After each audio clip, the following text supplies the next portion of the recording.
Lorsque le diable a été précipité, il est sur cette terre. Et les démons sont sur la terre. Certains sont dans l'eau, d'autres sont dans les airs et d'autres sont sur la terre. Les démons sont là au milieu de nous. Mais pourquoi ils ne se déploient pas au maximum? Ils ne se déploient pas au maximum à cause de la présence de l'Église, à cause de la lumière du monde que nous sommes, à cause du sel de la terre que nous sommes. Nous sommes lentis, nous nous opposons, nous empêchons. Vous voyez, pendant qu'on prie là, s'il y a des démons qui veulent opérer dans le quartier, ils sont paralysés. Amen. Hein? S'il y a des puissants des ténèbres qui veulent opérer, ils sont paralysés. Alors la présence de l'Église empêche au diable de se déployer. Même l'Antichrist, vous savez, si même il est déjà né, il ne peut pas paraître parce que nous sommes là.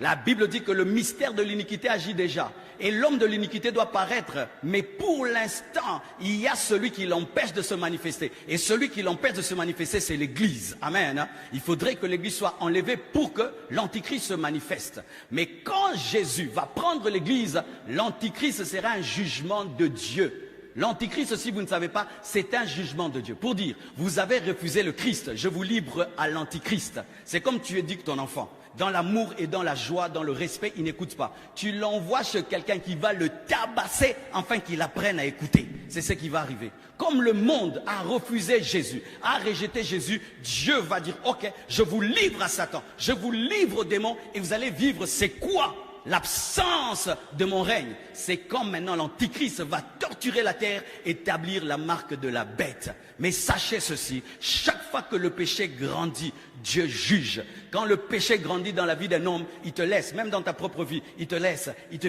tu fais comme tu veux, tu penses que tu es plus intelligent que tout le monde. Vous voyez, quand on pêche, on pense qu'on est plus malin que tout le monde, on cache, on est plus malin que tout le monde, on est hypocrite, on pense qu'on est plus malin. Tu n'es pas plus malin, c'est la grâce de Dieu seulement qui te garde. Le jour que Dieu va décider au causoir.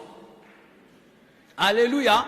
Oh oui frère, toi qui pêches, tu pêches et tu es sage dans le péché, intelligent dans le péché, tu es dans le péché et tu te trouves terrible. Je fais ceci, ils ne savent pas, je fais cela, ils cochent, je fais cela. Non, Dieu te voit, amen. Hein? Et les gens spirituels voient, mais Dieu leur dit laissez-les jusqu'à ce que...